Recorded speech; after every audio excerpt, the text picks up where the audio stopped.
Hey World History, we've got quite the action-packed lesson today, so we're going to get started. I am going to kind of skim over a couple of things, so I do want you to supplement this lesson with looking it up in your book. The reason I'm doing that is because, quite frankly, I don't want this video to be forever long, because this is a really big chunk. So you are going to want to look this up kind of in your book as well, and then you have your Juno plot. So, progressive politics. There's three presidents that we're going to talk about today. We're going to talk about Roosevelt, we are going to talk about Wilson, and we are going to talk about the guy in between the two of them, Taft. Sorry. I went blank for a moment. Alright, so Roosevelt and the square deal. Teddy Roosevelt approached the presidency as he approached his life, with a lot of enthusiasm.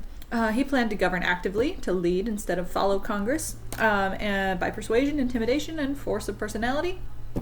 He was able to put forward this belief that every man and woman should receive fair treatment and equal opportunity, which was his square deal. Alright, so, square deal.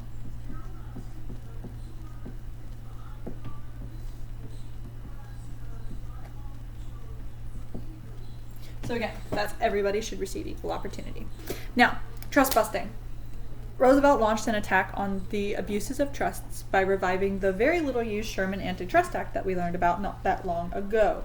In 1902, the federal government charged the Northern Securities Company with violating the act, and the government filed a lawsuit to break it up. The Northern Securities Company, which controlled the powerful Great Northern and Northern Pacific Railroads, fought the suit, but the Supreme Court upheld the government. So this is the Northern Securities case, and it was a milestone in setting the government's authority to be able to regulate trusts and other monopolies. It encouraged Roosevelt to fight against other monopolies that were abusing the Antitrust Act. Although it's unclear how much the antitrust activity actually increased competition, it won Roosevelt widespread acclaim, and so basically that meant that it made him very popular because he was busting up these monopolies. Regulation. He also wanted to regulate, control, and the conduct of other businesses and industries for what he viewed as the public good. So he gave most of his attention to railroads. And why railroads? Well, railroads were the major means of transportation and shipping. So two very important things. Consumers also often complained that railroads, which were usually monopolies, charged too much, granted special concession to businesses they favored, so they basically said, oh, well, you don't have to pay to ship your stuff, but they have to. It's not really fair. And so Roosevelt passed the Hepburn Act in 1906.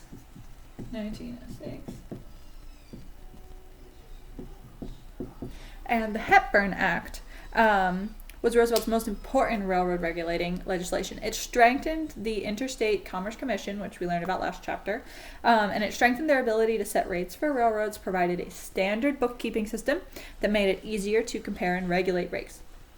Most importantly, the act shifted the burden of proof in rate setting from the ICC to the railroads. So it basically said, now railroads, you are responsible for not violating this stuff. Earlier, the ICC had to take a rail company to court if they wanted to make anything happen. So you had to go through the whole process of filing a lawsuit if you wanted to change anything. But now it's the railroad's responsibility. And so Roosevelt also pushed for regulation in other ways, not just the railroads. He also passed the Pure Food and Drug Act, which outlawed interstate sale of impure food and drugs and required honest labeling of all your product. This is something that we use a lot today. Whenever something says organic, or whenever it says, like, if it says what's in it, one of the reasons why it does is because of the Pure Food and Drug Act of 1906. Now, obviously, we have stricter regulations on that now, but this was where it started. Also in 1906 was the Meat Inspection Act.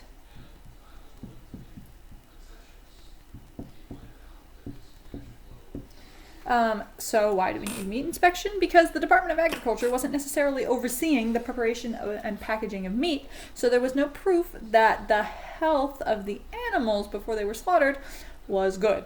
These basically established things that unquestionably benefited the public. And their powers were not so extensive that they seriously hampered private production. So these were both very, very good acts. It increased public confidence in what they were buying, what they were eating, what they were drinking. So that was really helpful. One of the things that prompted these regulations was a book called The Jungle, written by Upton Sinclair. Upton Sinclair was a muckraker. He was exposing something in a business that ought not to be there in his book, The Jungle. Although supposedly a work of fiction, Upton Sinclair's novel The Jungle is not about a forest jungle, but it's about the filthy conditions in Chicago's meatpacking plants. And people read this and were so disgusted by where their food was coming from. Think 1,000,000 times worse than what you read about where McDonald's gets their meat. Sorry, Alicia, I'm sure McDonald's is great. But again, this is 1,000,000 times worse than what's in hot dogs. This is people that probably packaging dirt, packaging bone, packaging all this really disgusting stuff into the meat that everybody's eating. And so because of that, that's one of the reasons why Roosevelt passes the Meat Inspection Act, because of a work of fiction, a work of writing. So that's one way in which writing, creative writing, can really help you out. All right, so now let's talk about the coal strike. Roosevelt's dedication to a square deal for labor and businesses was tested by the coal strike in 1902. Coal was the major source of fuel for any steam-operated machinery, so railroads, and the major source of heat for the entire nation. If you heated your house, you did it with coal. As winter drew and the public grew concerned, Roosevelt tried to break the stalemate. He arranged a meeting between the owners and the union leaders at the White House, and basically Roosevelt threatened to, I'm going to shut you all down and operate the mines myself if you don't figure it out. So for the first time, the threat of federal force was used on the owners instead of on the workers. Usually the government said to the workers, go back or we're going to, get rid of you all. This time the government was on the side of the workers and threatened the owners. And so this was the first instance of the federal government acting as a mediator. And quite frankly, the success of it, the fact that it ended up in a better deal for the workers, made Roosevelt even more popular. And so some people disagree with this because they said the government was sticking its nose in places that it didn't belong, but some people really appreciated the benefits that came from this. So conservation, the Reclamation Act passed in 1902.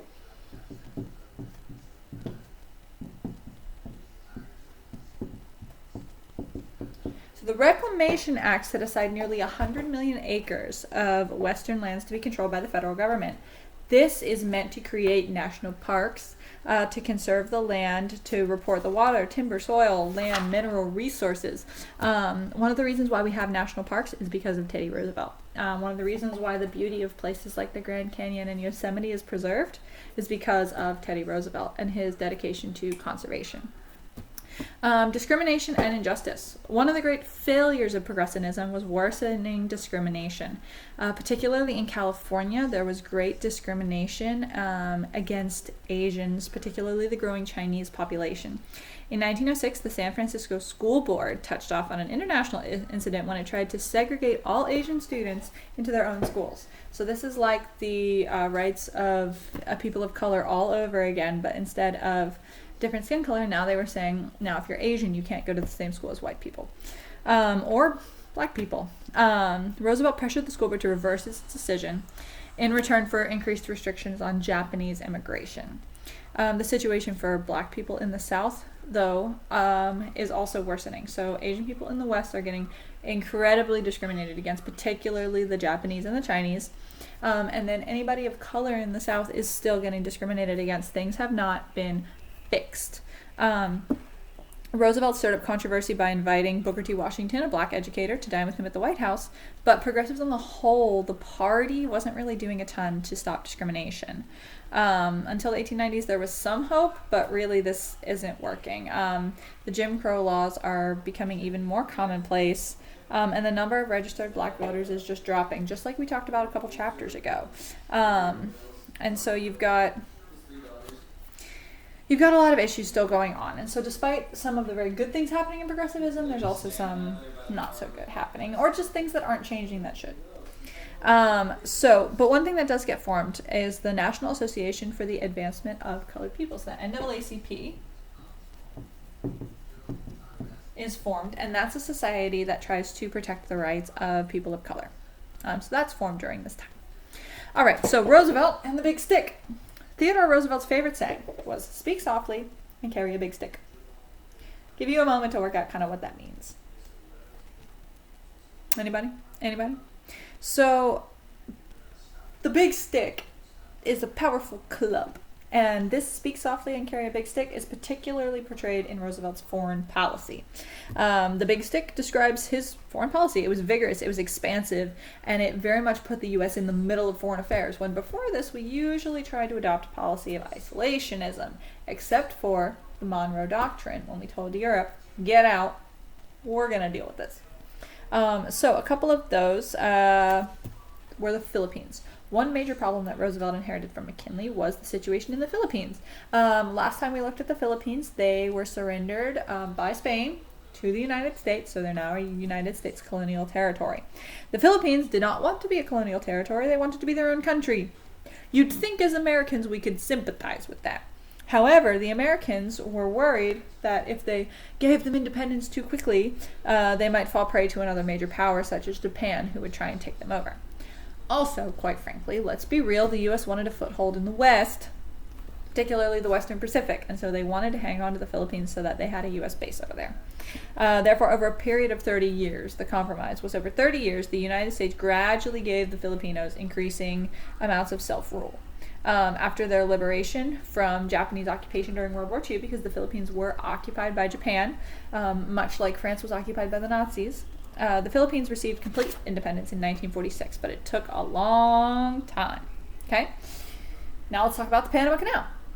So one of Roosevelt's favorite projects was the building of an American-controlled canal in Central America. That's the key.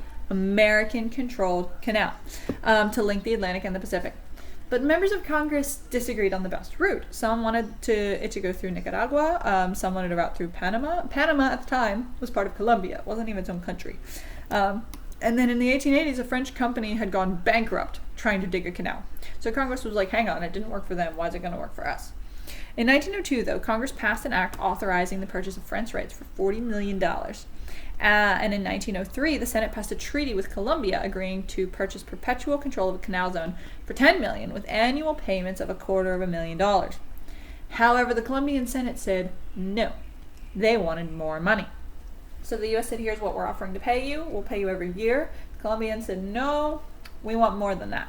And so Roosevelt was very angry that Colombia wanted more. And so he said, you know what? Fine. You guys are homicidal corruptionists, which was a pretty big insult. And 3 days later, he recognized Panama's independence. Remember, Panama was part of Colombia, but they were trying to get their own independence. 3 days later, Roosevelt said, you know what, Panama? We recognize you as independent. And then basically the Panamanians, who were now independent according to the United States, sent an ambassador to the U.S., signed a deal with Roosevelt so that they could have a treaty, promised Panama the same payment that they had originally offered Colombia, and began the Panama Canal. So that was basically a big forget you in the face of Colombia. Okay? So to recap, Colombia owns Panama, but Panama wants to be independent. The U.S. says, here, Colombia, we'll give you this money, we'll pay you every year for use of this land so we can have a canal. Colombia says, no, give us more money. The U.S. says, fine, Panama, congrats, we recognize your independence. Do you want this deal? Panama says, sure. Big slap in the face to Colombia. Now, construction of the canal took about 10 years. As many as 40,000 Americans were employed at one time, despite the many dangers that it posed. The canal cost about $400 million, but quite frankly, as soon as we got to World War I, the financial benefits to the world shipping made the U.S. a lot more money than that. So, now let's talk about Roosevelt's corollary, which is perhaps one of his most famous foreign policy actions.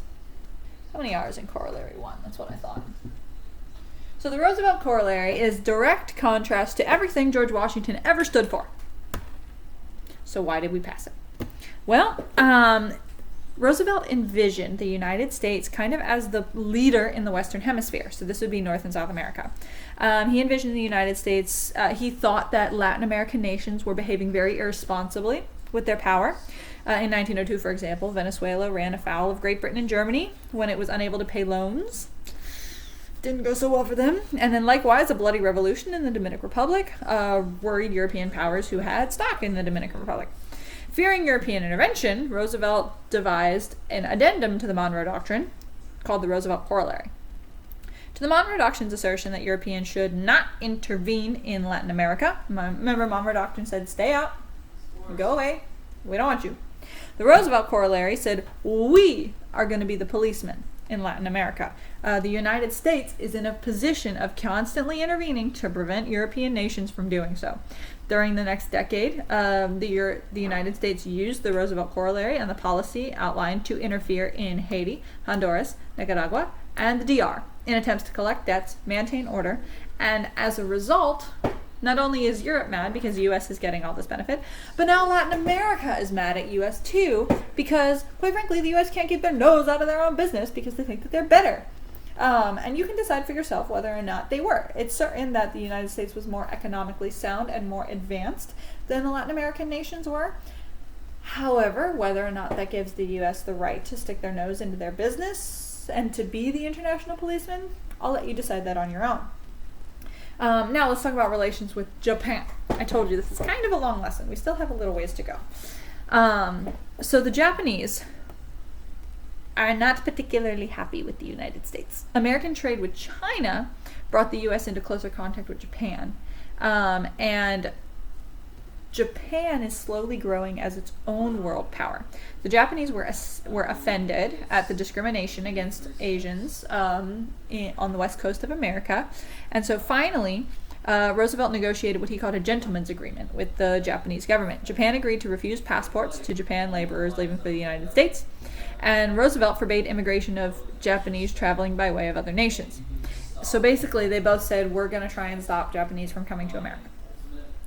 In return, Roosevelt was able to win better treatment for Asians in California. So the agreement slowed Japanese immigration, so fewer Japanese are coming over now, and tensions are starting to kind of ease. The Japanese are no longer so angry. So Roosevelt makes things a little bit better for any Japanese living in western United States, but Japan agrees to not let people leave Japan for the United States. Make sense? Cool. Great White Fleet, the last aspects of Roosevelt's presidency. The Japanese-American relations also sparked the climax of Roosevelt's foreign policy, a grand display of American naval power. In 1907, 16 battleships. I want you to understand how big battleships are. They are massive. 16 of them, called the Great White Fleet, stemmed from Virginia, heading around South America into the Pacific and on to Japan. Roosevelt's goal was to impress the Japanese. Instead, though, Japanese said, oh, hey, come on in, hang out. And actually, relationships with Japan actually went up from us sending a whole bunch of battleships over there. And they signed the Route Takahira Agreement, in which both powers pledged to respect each other's territorial claims and maintain the open door trade in China that we learned about last chapter. Roosevelt's foreign policy, though, was not without its critics. A lot of Americans are still isolationists. They're saying, why are we getting involved in Latin America? Why are we getting involved in Japan? Why are we sending battleships to Japan? That could have been a very terrible idea. And so Roosevelt succeeded, though, in convincing Congress that the nation should be more involved internationally because of strategic concerns, and that it needed to expand the market for its exports. Roosevelt hits America where Americans want money. He said, listen, if we do this, we'll get more money. And Congress said, okay. And so this was the beginning of America getting super involved in other world stuff. So now let's talk about who comes next. I know we're not quite done yet. We still have a bit more to go. So hang in there. You can pause the video. You can take a break if you need to. I get that. One of the nice things about video, right? All right. So William Howard Taft and the presidency. So Roosevelt decides not to run for a third term. Remember, at this point in time, you still could, but nobody ever had, because nobody kind of wanted to go against George Washington. So instead, though, he says, you know what, here's who I want to be president next. And he was so popular that his endorsement essentially won William Howard Taft the presidency. Taft was the largest president. He was over 300 pounds, and at one point he needed a crane to get in and out of the bathtub. And his physique gratified political cartoonists who had such fun drawing the fat president.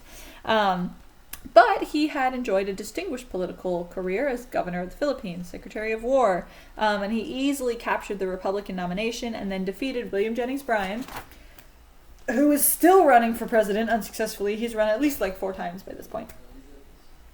But now let's talk about his first reform effort and how it was a failure. The tariff fiasco. So Taft's first effort was he wanted to lower tariff rates.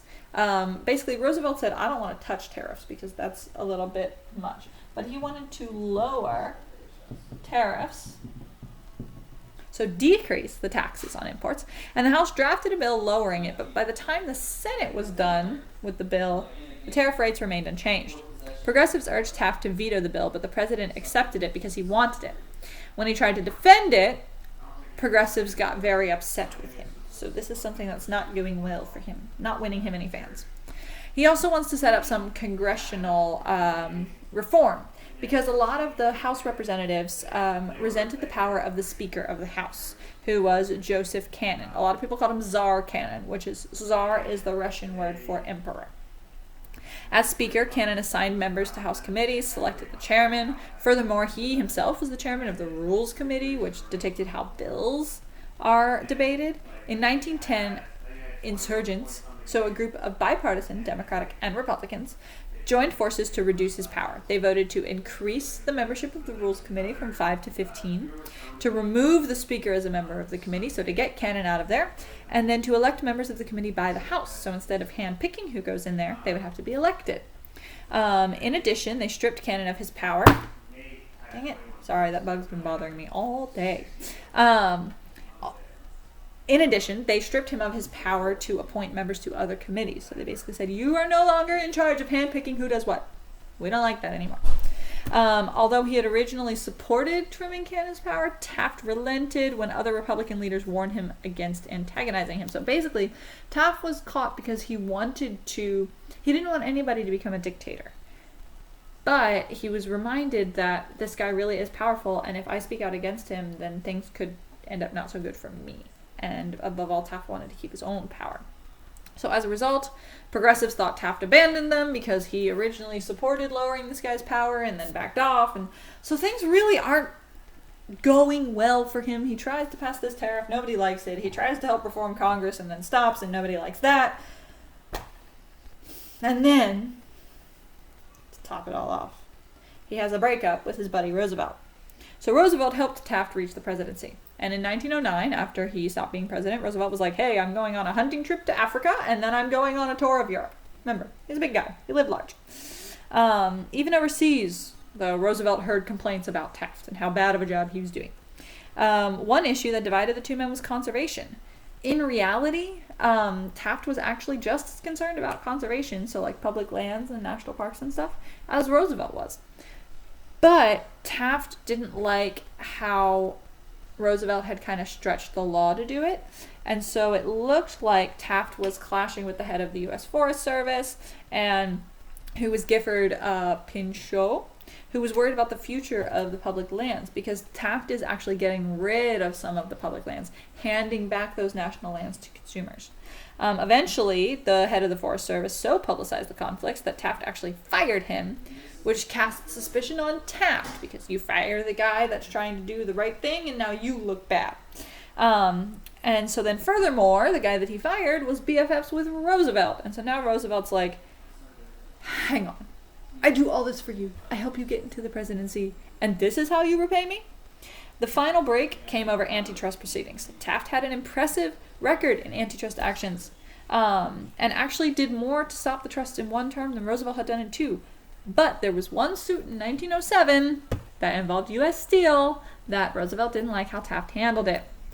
So basically, the Taft administration viewed the transaction as a step in building an illegal monopoly, a step that Roosevelt thought the move was necessary. They wanted to basically purchase some... It was a big steel company that wanted to purchase some other companies. Taft was worried that this would become a monopoly. Roosevelt saw it as a necessary thing, wasn't worried about it becoming a monopoly. So Taft actually said, no, you can't make that purchase. Roosevelt had said you could, and now the two men are even more at odds with each other. This also marks the split between the conservatives and the progressives within the Republican Party. So actually, what Taft succeeds at best is dividing the Republican Party.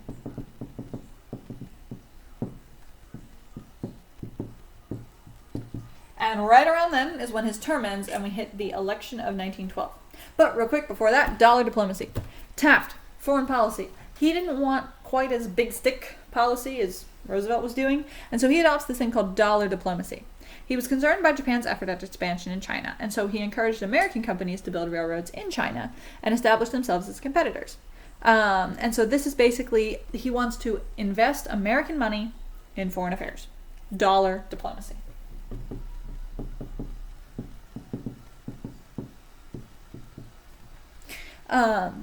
And so Taft also backed similar efforts in Latin America, Nicaragua specifically. But most businesses feared in investing. And so, again, kind of a controversial move. And this is where we are at the election of 1912. So, what's the Republican Party going to do? Are they going to go conservative? Are they going to go progressive? And Roosevelt finally says, you know what? I don't trust you. I'm running for president again. But the issue is he and Taft battle it out for the Republican nomination. And Taft, as the incumbent president, actually wins the nomination. Okay, so the Republican nominee is Taft, mostly because he won a lot of smaller states. The Progressive Party, aka the Bull Moose Party, basically Roosevelt said, you know what, fine, I'm not going to win the Democratic because none of us are Democrats.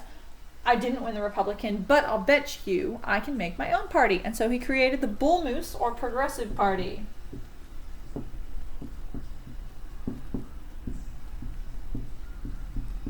And, of course, was the nominee. And then you have your Democratic, Woodrow Wilson.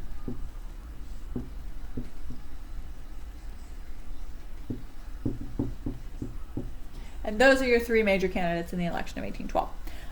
Teddy Roosevelt is running on a platform of new nationalism, which is that's just his platform. That's what he wants. He wants that progressive politics.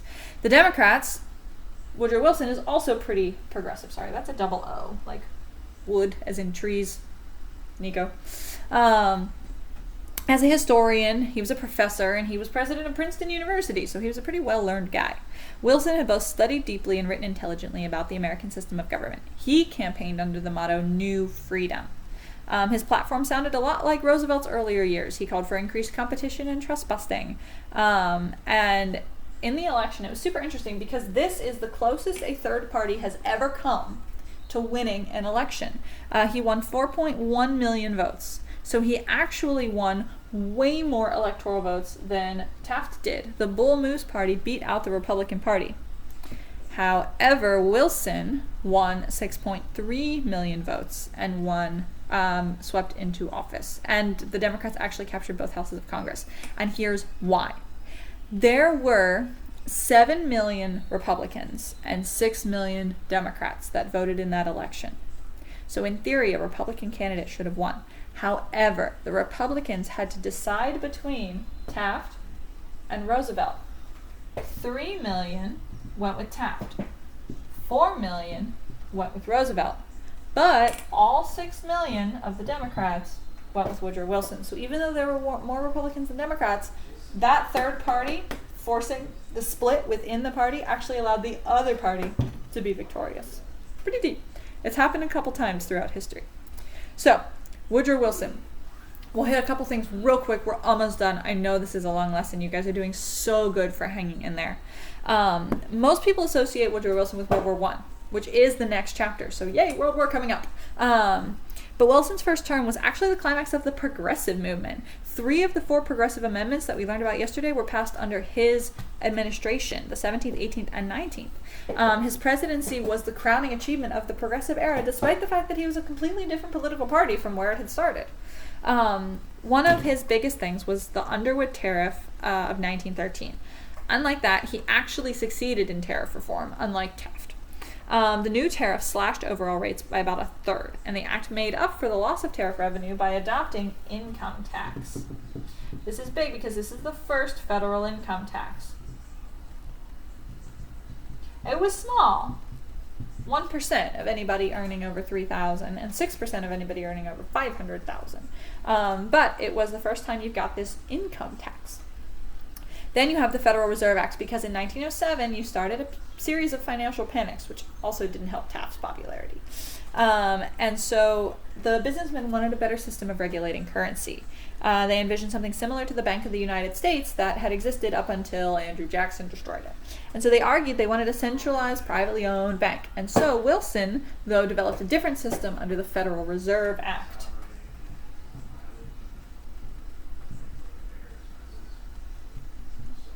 So, Federal Reserve Act, which is 1913. This legislation divides the nation into 12 banking districts served by a private regional federal bank. Over these 3 district banks was a central government-run Federal Reserve Board. Okay, the system is a compromise because it's not totally private, but it's not totally government. So it was a compromise, and it worked out for most people. In fact, the Federal Reserve notes that started to be issued then are what we use for currency today. And then lastly, business and labor. Just 2 things were done. 1 more minute. You guys are so close. Wilson's administration passed 2 important pieces of legislation in 1914. 1, Clayton Antitrust Act. Strengthened the Sherman Antitrust Act by expanding the list of practices prohibited to corporations. So they basically said, here's all the stuff that we said you couldn't do. Here's more stuff that you really can't do because it's unfair. Okay, it exempted labor unions from antitrust legislation. It legalized strikes. This is big. Now it's legal to go on strike. It's legal to boycott. Now you're no longer breaking the law by doing that if you want a better deal for your company. Okay, and then even more sweeping was the Federal Trade Commission Act. That act established the Federal Trade Commission, a board of 5 men established to define and halt unfair business practices. Okay, so Federal Reserve Act, I'll write these down. I think you can see them at the bottom. Clayton Antitrust Act and the Federal Trade Commission Act.